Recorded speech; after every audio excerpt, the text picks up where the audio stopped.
Good day everyone. I will be your instructor sa may professional conduct and ethical standard. So let us start. Um, Let us define first what is professional. So professional is an individual who earns money by performing specialized tasks which are gained through a significant education and training and who are adheres to certain standards set by their industries and governing body. So yung mga professionals, ito yung mga binabayaran or nag-earn ng money by performing specialized tasks. Syempre, depende kung ano yung kanilang mga tinapos, such as yung mga law enforcement natin, which is yung BFP, BJMP, and PNP. So, another professionals are yung mga teachers, the doctors, nurses, and yung mga pilots. And there are many professions pa na meron or yung mga tinatawag nating professionals na nagre-render ng service nila para sa mga tao. So, next is yung conduct. So, ano ba yung conduct? So, conduct is to act or behave in a particular or especially in a controlled manner, and also refers to employees' behavior and actions and adherence to company policies and procedures. So, meaning, pagsunod sa kung ano ang mga procedures or yung mga policies ng institution nila. So, kung naabutan nyo yung tinatawag na GMRC or yung ano tawag dito? Good manners and right conduct sa may elementary. So, dun sa may subject na yun, tinuturuan ka kung paano ka umakto ng tama in a certain situation. Just like for example, merong matanda na tumatawid sa kalsada. Ano daw ba yung dapat mong gawin? Dapat mo ba siyang pagtawanan? Dapat mo ba siyang tulungan? Or dapat mo ba siyang hayaan lang? So, doon tinuturo sa'yo basically kung ano yung mga tama mong gawin.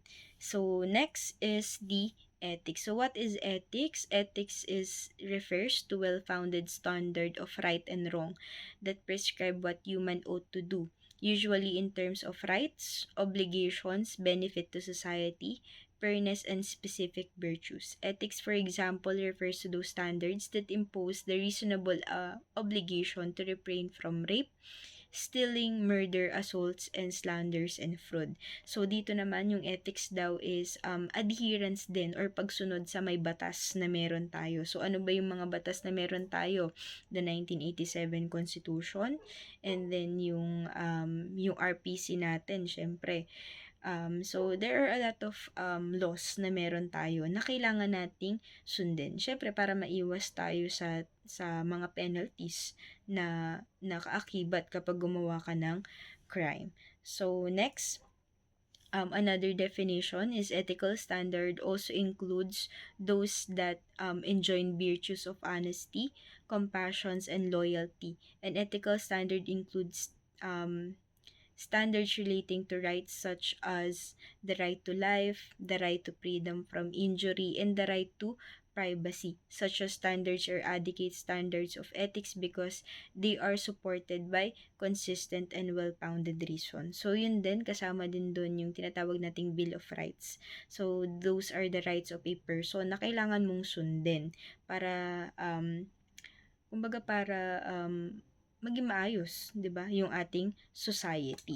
And next is philosophy of ethics. So, the science of morality of man. So, pag sinabi nating morality, it has something to do with what is right and what is wrong.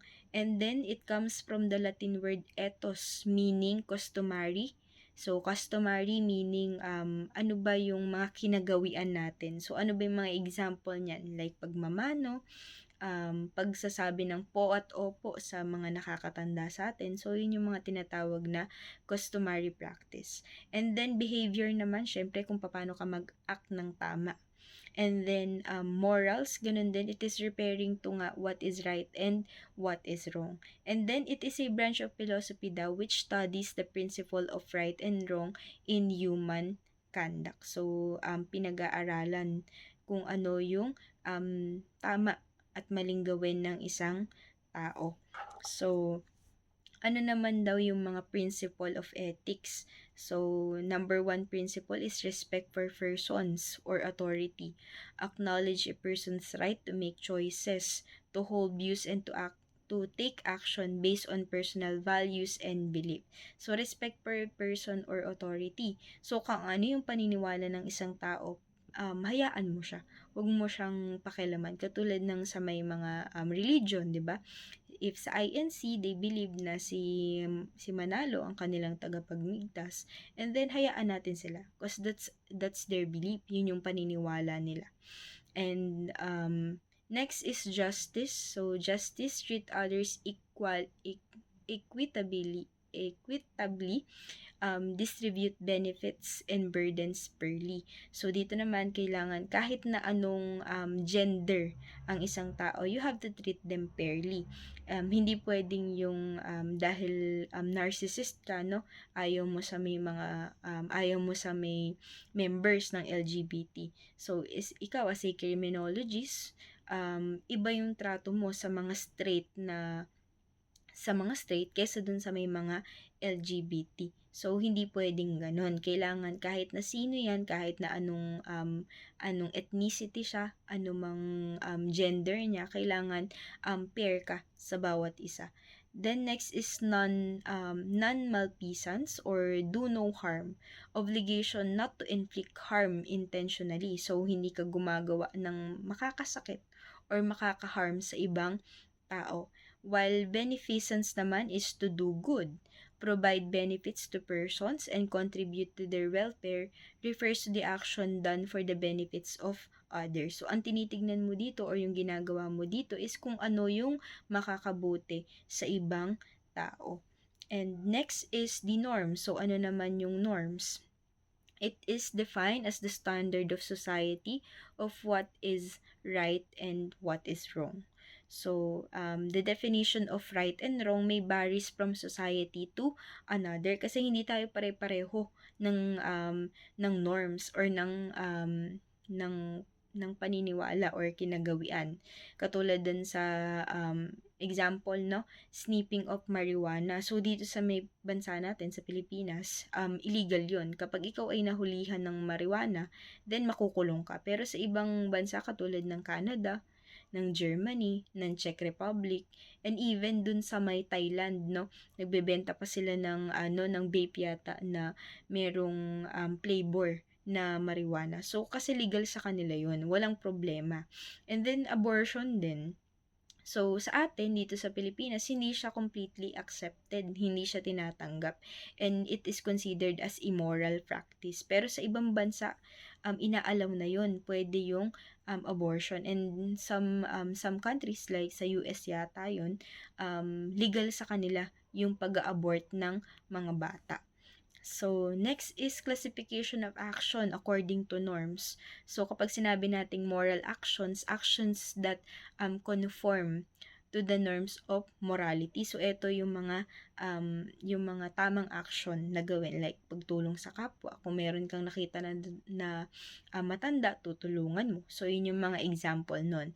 Next is immoral actions, action which are not in conformity with the norms of morality. So, katulad nga ng kaninang in-example ko, so yung paggamit ng mga drugs in some other countries, pwede silang gawin or hindi ka mahuhuli kapag ginawa mo. Pero dito sa Pilipinas, hindi yun pwede. Ganun din sa abortion. Dito sa Pilipinas, hindi siya tanggap, hindi siya accepted. Pero sa ibang country, tanggap naman yun. And then, ano pa? So, included din sa immoral actions yung yung pagkasal ng dalawang same gender. So dito sa atin, that's immoral, no? Hindi tayo naniniwala kasi tayo mga Kristiyano tayo eh. So we believe na ang pwede lang magpakasal is yung babae at saka yung lalaki. So hindi pwedeng pag-isahin ng Diyos ang parehong babae at parehong lalaki. So yun yung mga immoral actions. Hindi siya tanggap ng society. And next is yung amoral action naman. So, amoral actions which stands neutral in relation to norms of morality. So, example nito is yung tinatawag nating white lie. So, dun sa may white lie, diba? Nagsisinungaling ka para sa ikabubuti ng kapwa mo. Say for example, yung kaibigan mo, lagi niyang sinasabi sa'yo na kapag tumawag sa'yo si mama, sabihin mo, ano wala, kasama mo ko para hindi ako pagalitan. So, syempre, ikaw, as a friend, no, hindi mo, nagsisinungaling ka dun sa may mother ng kaibigan mo para lang maprotektahan siya. So, yun, mali siya, pero para lang sa ikabubuti ng kaibigan mo or ng kapwa mo, nagsisinungaling ka. So, yun yung tinatawag na amoral actions. Nasa pagitan ka ng tama at medyo hindi. Ganon. So, next is, i-discuss naman natin yung pinaka-topic dito sa may subject na to, which is the Professional Regulatory Board of Criminology Resolution number 4. So, ito yung tinatawag na Professional Conduct and Ethical Standard of a Criminology. So, yung iba't ibang profession, meron silang kanya-kanyang ethics na sinusunod. So, this is a series of 2024, the Code of Ethical and Professional Conduct of Registered Criminologists pursuant to Section 10D, Article 2 of Republic Act number 11131. Known as the Philippine Criminologists Professional Act of 2018, the Professional Regulatory Board of Criminology, and the Professional Regulation Commissions, or the PRC, hereby adopt and promulgate the Code of Ethical and Professional Conduct for the practice of criminology for the compliance by all registered criminologists. So, ito daw yung mga kailangang set of rules and regulations na kailangang sundin ng isang criminologist. So, let us first discuss the chapter 1. So, in chapter 1 ay naglalaman siya ng introduction.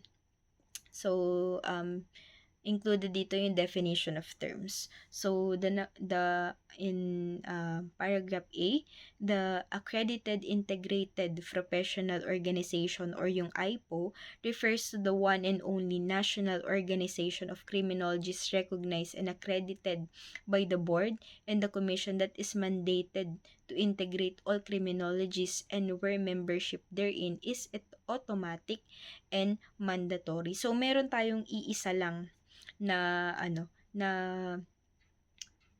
kumbaga na tawag dito, member club, parang ganun. So yung club na yun, or yung association or organization na yun, is tinatawag na Professional Criminologists Association of the Philippines, or tinatawag na PCAP. This is the only accredited na organization ng AIPO sa ating profession. So, sa pagsali dito, it is automatic and mandatory, meaning wala kang choice. Kapag ikaw ay nakapasa ng board exam at nakapag-oath, magiging member ka ng PCAP. So, requirements kasi yan. And binabayaran mo yung membership dyan. Even sa initial and then sa mga susunod na renewal mo. Kasama yan sa binabayaran. And next is the certification or certificate registration, or COR, refers to the document duly issued, signed by, and stamped with the official seal of the commission and the board, certifying that the person named therein is entitled to practice the criminology profession with all the rights and privileges pertinent thereto. So, ito talaga yung pinaka-document na nagsasabi na we are eligible to practice the profession ng criminologist. So, ito siya. Ayan yung tinatawag na lupon. So, itong lupon na to, kailangan din siya kapag magre-renew ka ng iyong lisensya. So, nandyan yung pangalan mo, and then, ano yung profession na meron ka. And then, meron yan dito sa may part na to, sa may date na yan, nandyan yung seal ng PRC. Then, yung mga signatories. So, yan. Nandyan din nakalagay kung ano yung ID number mo, or yung nakalagay dun sa may PRC ID. And next is the client. So, sino ba yung clients ng mga criminologists? So, clients refers to a natural person. Pag sinabi nating natural person, this refers to a person, sa isang tao. Or judicial person naman kapag mga institutions katulad ng sa GCC. So, that is juridical person. Kasi yung mga criminologists katulad namin ay nagre-render or nagbibigay ng service doon sa may institution who engage the professional service of a criminologist as defined in the scope of the practice of the professional pursuant to RA number 11131.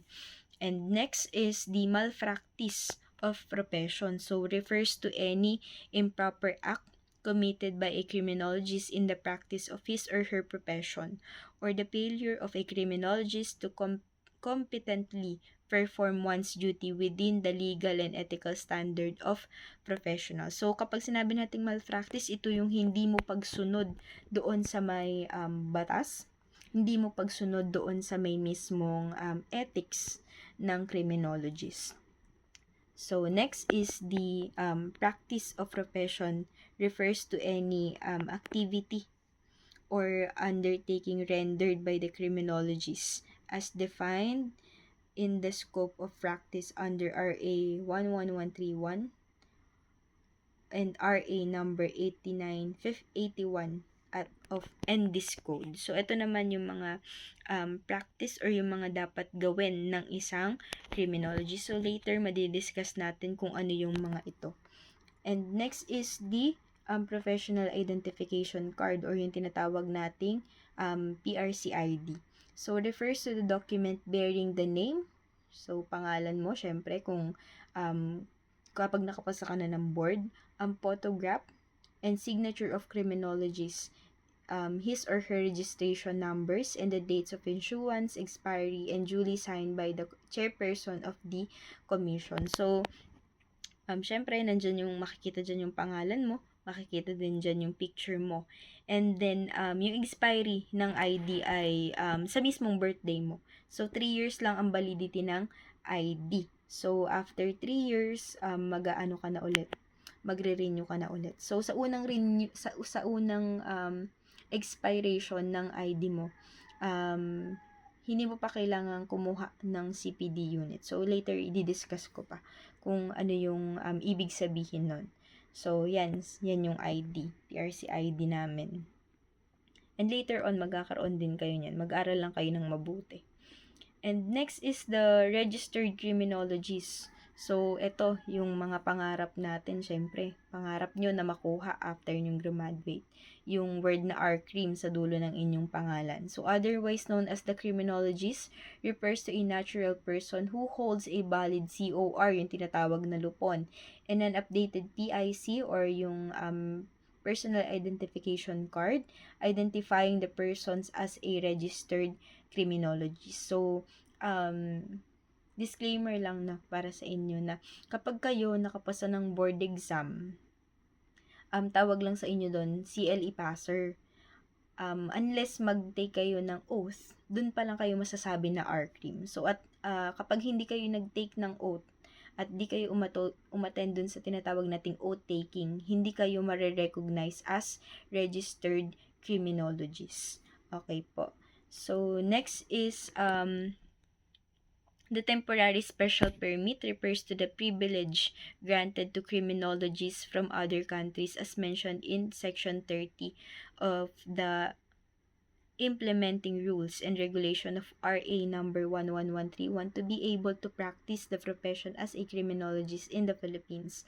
So, sa ibang country, no, kung merong mga criminologists doon, pwede sila mag-practice ng kanilang profession dito sa may Pilipinas. Pero kailangan nilang magkaroon ng temporary or special permit. So, doon sa may permit na yon nakalagay kung ano na inaalaw sila na mag-practice ng kanilang profession, which is being a criminologist dito sa may Pilipinas. Kahit di sila dito nag-aral. So, pwede po yun. Ganun din tayo, pwede din tayo mag-practice ng ating profession sa ibang bansa. Alam ko yung Canada yata, parang pwede tayong maging police din doon. If makakapasa tayo syempre sa mga requirements nila. And next is yung Certificate of Good Standing or COGs, refers to document attesting that a criminologist is a bona fide member of an APO, which is required for renewal of the PIC or for the other legal purpose. So bukod dun sa may COR or yung sa may certificate of registration or yung lupon, and then sa may PRC ID mo, kailangan mo din ng certificate of good standing from the PRC or from the PCAP bago ka makapag-renew ng iyong ID.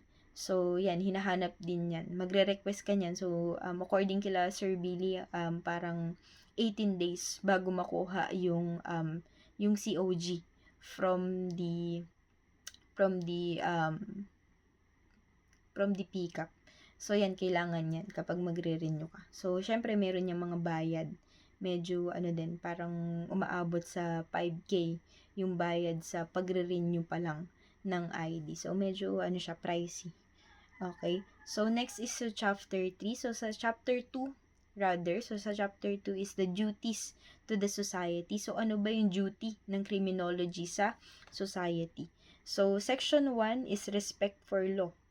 A criminologist shall uphold the Philippine Constitution, obey the laws of the land, and promote respect for laws and legal process. So, tayo as a criminologist, dapat tayo yung nauuna na sumusunod sa may batas, hindi yung tayo pa yung kauna-unahang sumusuway. So, under the paragraph 1.1, or sa may 1.1, a criminologist shall engage only in legal, moral, and ethical conduct. So, dapat daw nag-engage lang tayo or sumusunod tayo sa may batas na meron tayo, gumagawa tayo ng tama, alam natin yung tama at yung mali, which is yung sa may moral nga, and ethical conduct. So, kailangan sundin natin yung code of ethics ng criminology. And a criminologist shall adhere to the rules of law. So, yan, sumunod tayo sa batas. A criminologist shall respect and protect human rights. So, 'di ba yung tinatawag nating Bill of Rights, ano ba yung mga set of rights na meron tayo? So, kailangan i-apply natin 'yon sa ating mga buhay. Hindi dapat tayo nagdi-discriminate ng tao. Hindi tayo nagiging cause ng harm sa iba. So, that's the protection of human rights. So, next is the section 2 naman is the public service and social responsibility. A criminologist shall at all times uphold public interest over and above personal interest. So, a criminologist shall always act with dignity, fairness, and sincerity towards others. So, kailangan fair ka sa lahat. Hindi pwedeng meron kang kinikilingan. Hindi pwedeng meron ka lang sinisino, no? Kung sino lang matataas at magbe-benefit ka, yun lang yung nirerespeto mo or yun lang yung binibigyan mo ng importansya. So, hindi pwede yun.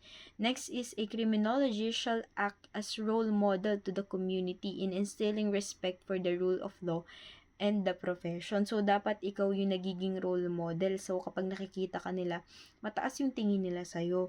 Hindi pwedeng, kunyari sa may bahay nyo, dahil R-cream ka na, nagyayabang ka na ngayon, nagmamaoy ka na dun sa inyo, and pinagmamalaki mo sa lahat na ikaw ay criminologist. Kahit alam naman ng mga kapitbahay mo na loko-loko ka. So, kailangan maging role model ka. Ikaw yung dapat na unang-una na nag-a-adhere kahit dun sa may rules ng barangay nyo. So, dapat nakikita yun sa'yo. Nagre-reflect yun sa'yo. And next, a criminologist shall extend prompt, courteous, and efficient service to the public without discrimination. So, wag ka daw magdi-discriminate. Wag ka nagdi-discriminate ng tao. And then, a criminologist shall acknowledge one's social responsibility and strive to contribute to the well-being of the people and the society through research, instructions, extension, and practice of profession. So, hindi lang matatapos yung trabaho nyo sa sa research, no, sa academe or sa during the undergrad. So, kahit na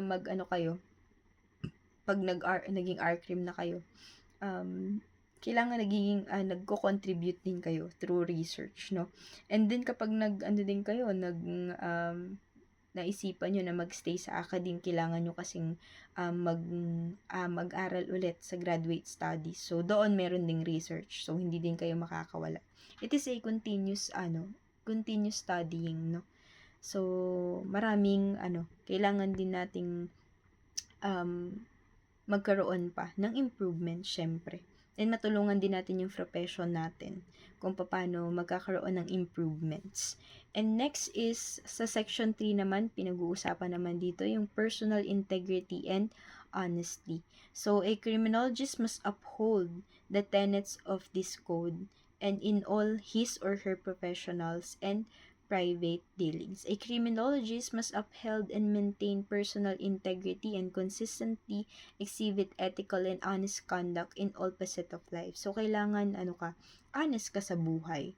And then, a criminologist shall avoid misrepresentation of professional qualifications or experience and shall not make statements or engage in a conduct that could undermine the integrity of the professions. And a criminologist shall avoid any conflict of interest that could compromise professional integrity or create the appearance of impropriety. So, for example, ikaw, naging registered criminologist ka na, tapos ang mga gawin mo nagpapasuhol ka sa ibang tao, ganyan, para lang makapagbigay ka ng service sa kanila. So, hindi tamang gawin yun. And next is sa chapter 3 naman, so the duties to the criminology profession. So, ano ba yung mga duties natin? Sa section 1 is the advocacy for the criminology profession. So, 1.1, a criminologist shall protect the profession from persons who are not qualified to practice the profession as provided for under existing laws, rules, and regulations. So, hindi dapat natin hinahayaan na merong mga tao na ginagamit yung profession natin nang hindi naman nag-undergo sa tamang process, hindi naman sila nag-take ng board exam, hindi din naman sila nag-oath taking. So, wala silang karapatan na mag-practice ng profession na criminologist. So, kung meron kayong alam na nagpa-practice ng criminologist without any license or yung tinatawag nating COR or Certificate of Registration, kailangan maisumbong sila. Kasi meron yung penalty, meron yung karampatang parusa. And next is a criminologist shall manifest enthusiasm and dedication for the profession. So dapat kung ano yung tinatrabaho mo, ano yung profession mo, pagbutihan mo sa pagtatrabaho. A criminologist shall faithfully observe the oath of professionals and oath of membership of the IFO. So, sa pagkatapos ng discussion na to, napapakita ko sa inyo kung ano yung tinatawag nating oath of professional. So, iisa lang naman yung oath of professional ng bawat profession, kahit na teacher ka man, criminologist ka man, doctor or nurses, iisa lang yung oath of professionals. And next is the 1.4, a criminologist in law enforcement agency shall abide by the universally accepted code of ethics for law enforcement officials and the specific code of ethics of the relevant enforcement agencies in the complementation with the mandates of this code. So, as a law enforcer, kailangan mong sumunod din sa code of ethics ng law enforcement. So, ito yung example or ito yung code of ethics ng law enforcement. As a law enforcers, my fundamental duty is to serve mankind, to safeguard lives and property, to protect the innocent against deception, the weak against oppressions or intimidations, and the peaceful against violence or disorder, and to respect the constitutional rights of all men to liberty, equality, and justice. I will keep my private life unsullied as an example to all, maintain courageous, calm in the face of danger, scorn or ridicule, develop self-restraint, and be constant mindful of the welfare of others, honest in thoughts and deeds in both my personal and official life. I will be exemplary in obeying the laws of the land and the regulation of the department. Whatever I see or hear of a confidential nature or that is confided to me in my official capacity, um, tama na ba? Yung ano ko? In my official capacity will be kept ever secret unless revelation is necessary in the performance of my duty. I will never act officiously or permit personal feelings, prejudice, animosities, or friendship to influence my decisions. With um, with compromise for a crime and with relentless prosecutions of criminals. I will enforce the law courteously and appropriately without fear of favor, malice, or ill will, never employing unnecessary force or violence, and never accepting gratuities. I recognize the badge of my office as symbol of public faith, and I will accept it as a public trust to be held as long as I am true to others of the police service. I will constantly strive to achieve those objectives and ideas, dedicating myself before God to choose professional law enforcement. So, yan yung tinatawag na law enforcement code of ethics, na kapag ikaw naging member ka ng law enforcement, kailangan mong sundin. Kailangan mo ding i-adhere. So, yung ibang agencies din, no? Meron silang kanya-kanya nilang code of ethics na kailangan mong sundin. So, yon. Next is yung sa section 1 pa rin, advocacy for the criminology profession. So, sa way 1.1, a criminologist who is a researcher and an author shall not engage in plagiarism and other acts of copyright infringement and maintain the highest level of honesty and integrity at all times. So, pinagbabawal po ang plagiarism. So kahit naman sa atin, 'di ba? Sa research nyo, hindi din pwede ang plagiarism or yung panggagaya or pagka-copy paste lang ng ng ng work ng isang author. So kailangan mong bigyan din ng sarili mong interpretation, sarili mong paliwanag yung mga nakukuha mong statements mula sa may authors. And 1.6 naman, a criminologist who is a forensic practitioner shall maintain a commitment to scientific principle and truth. So dapat ang isang forensic practitioner, hindi siya nagmamanipulate ng evidences. So hindi dapat siya nag-i-issue ng mga false documents or false evidences. And then a criminologist who is in the field of industrial security and safety shall maintain vigilance in ensuring protection of life and property. So kapag ikaw ay nasa industry ng industrial security, dapat kung kunyari nagbabantay ka ng mga gamit sa mall, ganyan. So, dapat hindi ikaw yung nangungunang maglabas ng mga gamit or magnakaw ng mga gamit dun tapos ibebenta mo sa labas ng murang halaga. So, that is inappropriate. And next ay criminology shall act with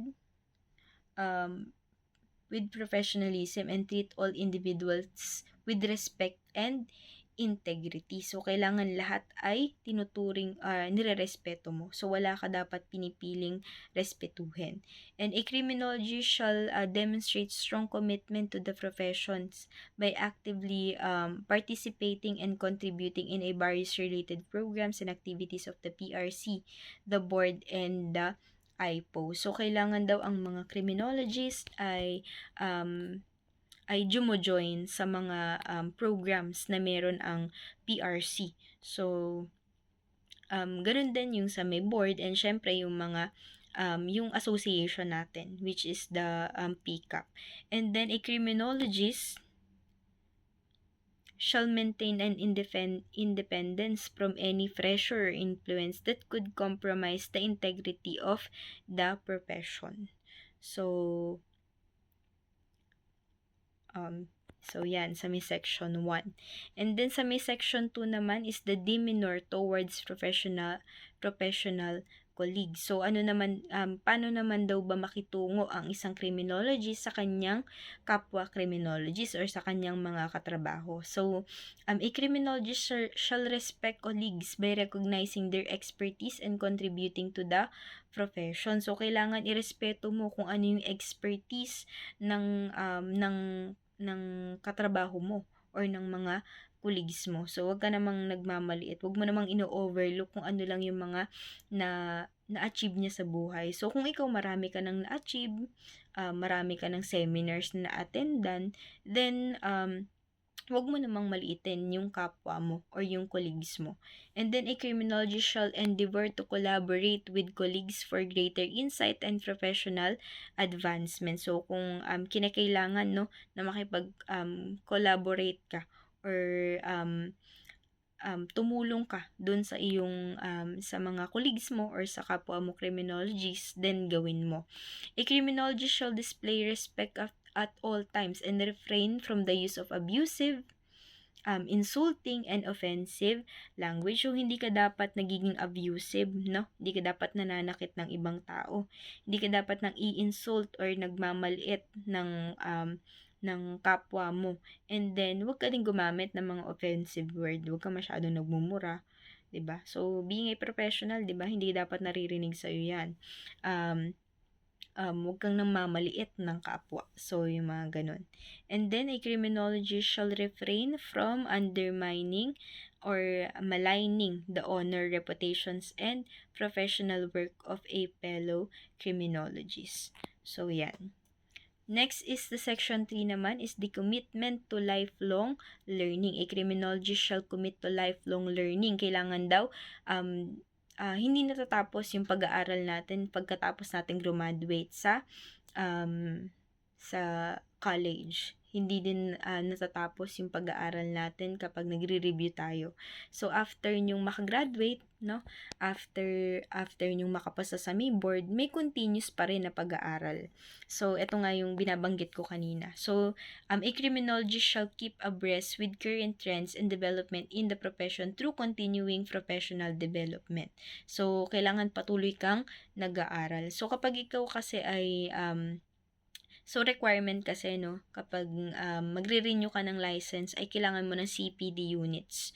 So, sa mga seminars, attend ka sa may mga seminars na mayroong mga units. So, kunyari, sa forensic, ganyan. So, sa mga photography, ganyan. So, merong mga nagkakandak ng mga seminars and trainings. Talagang meron silang actual na explanation kung paano ba yung tamang pagkuha ng mga pictures, paano yung dinedevelop. So, meron talaga silang pinapakita na actual kung paano talaga siya gawin. Ganun din sa QDEs or sa question documents. Merong mga materials na ipoprovide and syempre may mga bayad yung ganun. Kapag may mga materials na kailangan, such as sa may forensic na mga seminars yung a-attendan, meron din talaga siyang bayad. And mas malaki yung bayad nun. Pero ang good thing naman dun, yung PRC kasi ay nagbibigay sila ng free seminars na merong CPD units. So, nung nakaraan nga umattend din kami sa seminar or sa may webinar ng PRC, which is dito nga sa may professional conduct and ethical standard ng isang criminologist. So, yun yung inattendan namin with corresponding CPD units na magagamit namin kapag nag-renew kami ng license. So, sa may first na kapag unang time mo mag-renew, hindi pa nire-require yung CPD units. Pero sa may pangalawang renew mo, ayun, dun na kailangan ng units. So, hindi ko pala na-research kung ilan yung units na yun, kung ilan yung required na units. Pero sabi parang nasa 45 yata na units yung kailangan mo para makapag-renew ka ng lisensya mo. So, 6 years pa naman yun, no? Kami nakaka 3 years pa lang kami. This year, ma-expired na yung license namin.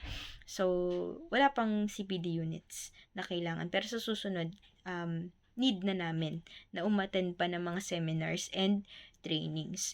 And then, a criminologist shall engage in reskilling and upskilling of the competency. So, kailangan niya patuloy tayo na nag-aaral and ine-enhance yung ating mga skills. A criminologist shall acknowledge the values of micro-credentialing, commit to obtain specialized certifications, and enhance expertise in the dynamic field of criminology and other allied disciplines. So, sabi, di ba, kapag umatan ka sa mga webinars, yung mga merong CPD units, meron naman yung certificate na binibigay. Katunayan yun na ikaw ay umattend doon sa may seminar na kinandak nila. And then, sa 3.4 naman, a criminologist shall strive to pursue a career progressions and specialization to harness skills and competency. So, katulad nga na yun, kapag nasa academe ka, no, hindi lang basta kailangan ka bachelor's. So, it is a requirement na kapag ikaw ay magtatrabaho sa academe, kailangan mong mag-undergo ng graduate studies. So, kailangan mong mag-masteral. And, yun. Kaya kami ngayon, nagma-masteral kami kasi nasa academe kami. Hindi kasi pwede na same degree ang meron kayo ng mga students. So, kailangan mo talagang mag-undergo ng further studies. So, yung mga gustong mag-academe dyan, kailangan talaga na kayo ay mag-masteral. So, next is sa chapter 4. So, chapter 4 is the duty to the clients. So, section 1, the demeanor towards clients. A criminologist must practice the profession within the scope of the existing law, rules, and regulations. So, a criminologist shall at all times observe fairness in dealing with the client. So, kailangan pantay-pantay yung tingin ng isang criminologist sa may mga clients. So, katulad namin, no, nasa academe kami. Kayo as our students, kailangan fair kami. Kung ano lang yung, kung paano kami makitungo dun sa may isang ka-classmate nyo, dapat lahat kayo fair, no? And a criminologist who is in the academe shall recognize the interests and welfare of both students and the institution, and shall deal with them professionally and impartially. A criminologist employed in a correctional or rehabilitation institution shall ensure that all persons deprived of liberty are treated humanely. So, kapag ikaw ay kunyari, RCRIM ka na, nakagraduate ka na, and then nag-apply ka ngayon sa may BJMP. So, kailangan hindi ka mananakit ng PDL. So, kailangan i-treat mo sila with humanity. No, kailangan tao mo silang itrato. Wag mo silang sasaktan. And then a criminologist in a private practice naman of the profession shall charge reasonable professional fee commensurate to the service rendered. So, ito yung mga example, yung mga private practices. Just like, kunyari sa mga review center, no? Kasi mga private practices yun. Hindi naman na siya kasama sa academe. So, kunyari, meron kang review center, no? Tapos, ang ginawa mo, ang pagsingil mo sa mga reviewee mo is 100,000. Sobra naman ata yun para sa pagre-review. So, ngayon kasi mura na lang din naman ang review eh. So, kung kino-consider nyo, no, na mag-online din bukod dun sa may i-offer sa school natin. So, parang sa CHOPS kasi ako nag-review. So, parang 2K na lang yata ngayon yung binabayaran for plain online. And meron din iba, merong Amisay, merong sa maraming mga review centers. And kapag naningil sila ng sobra-sobra, naniningil sila or yung may mga hidden charges. So, yun, hindi daw pwede yun according dito sa may Code of Ethics ng Criminology. And then, ano pa daw? A criminologist shall maintain utmost confidentiality of information, records, and cases handled regardless of the kind of service rendered. So, kailangan daw ang mga criminologists ay uma-adhere sa confidentiality between clients and syempre, kami and yung clients namin. So, dapat hindi nag-share ng mga informations or kung meron man kaming nahawakan ng mga cases or mga issues, ganyan, hindi dapat i-share or hindi dapat sinasabi sa iba. And next is the professionalism in the practice. A criminologist must perform professional duties with utmost confidence and confidence within the ethical and legal standard of the profession. So, a criminologist shall not commit any of the prohibited acts stated in the section 22 and 37 of RA number 11131. And then a criminologist shall refrain from any direct or indirect involvement in unlawful, dishonest, and immoral or deceitful acts. So, hindi dapat nagkakamit ang isang criminologist ng immoral acts.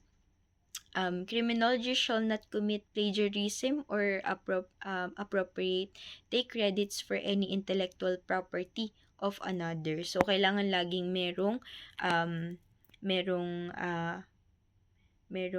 credits dun sa may mga author. A criminologist shall refrain from using or abetting the use of false, fraudulent, misleading, deceptive, undignified, and unfair statements or claims regarding professional qualifications or service. And then a criminologist shall not assign or delegate to non-criminologists the performance of any contractual obligation including professional service or tasks that are exclusively within the purview of practice of criminology. So, hindi daw pwedeng ang isang criminologist ay nag-uutos or nagde-delegate ng isang trabaho sa isang tao na hindi naman criminologist. So, yung profession ng criminologist ay dapat sa'yo lang. Hindi mo pwedeng ipasa yan sa iba. And then, a criminologist shall not engage in any activity that may give rise to conflict of interest.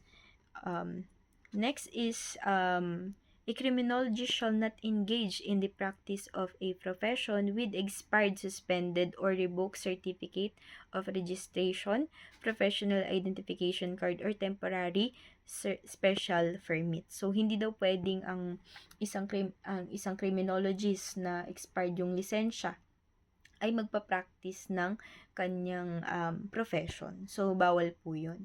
A criminologist shall not use the seal, pin, badge, or professional title RCRIM certificate of registrations and professional identification card of another registered criminologist or temporary special permit issued to a foreign criminologist. So, isang criminologist, hindi siya pwedeng gumamit pa ng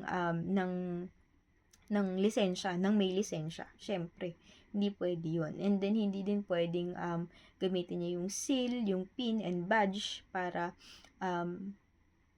sa sarili niyang intention or kung meron man siyang hindi magandang intention. And then, a criminologist shall not abet, tolerate, or allow the illegal practice of criminologists by an unregistered or unauthorized person. So, dapat daw hindi tinotolerate yung mga tao na nagpa-practice ng mga, syempre, ng mga illegal na transaction, no? Kunyari, marami kasing mga review centers. So, kapag nagpatayo ka ng review center, dapat dapat naka-register yan, nire-register yan. So, meron mga hindi nagre-register kasi ang alam ko mahal yata ang registration. So, merong mga illegal din talaga na nag-offer ng review. So, yung mga ganun, hindi pwede yun. According sa ethical standard ng criminologist. And then, ano pa daw, a criminologist shall not secure through misrepresentation or fraudulent means, certification of registration, professional identification card, temporary special permit, and certificate of good standing and other pertinent documents. So, hindi ka pwedeng mangpeke ng mga documents, no? And then, a criminologist shall not impersonate other criminologists or a holder of a temporary special permit in any of his or her dealing or transactions in an official capacity. So, ito yung sinasabi ko kanina sa inyo, yung oath of professionals. So, ito yung babanggitin nyo kapag nag-oath na kayo as a registered criminologist. So, I, pangalan mo, of kung saan ka nakatira. Hereby solemnly swear that that I will support and defend the Constitution of the Republic of the Philippines, that I will bear the truth, faith, and allegiance to the same, that I will obey the laws, legal orders, and decrees promulgated by the duly constituted authorities of the Republic of the Philippines, and that I impose this obligation upon myself voluntarily without mental reservations or purpose of evasion. I further solemnly swear that at all times and place I will adhere to the ethical and professional generally accepted by the criminology profession in the Philippines, and that I will well and faithfully discharge to the best of my ability the responsibilities and obligation incumbent upon a legally authorized criminologist. So help me God. So ito yung oath namin nung time na nag nag nandun kami sa PICC, no? So lahat din ng ibang profession, other profession, ito din yung oath nila. So nag-iiba lang yan dito sa may profession, syempre. So okay, so that's all. Thank you so much for listening, and I hope na meron kayong natutunan. God bless sa inyong lahat, and sana meron kayong masagot sa inyong mga exam and makagraduate kayong lahat. I will be praying for your success, and thank you. Thank you so much for listening.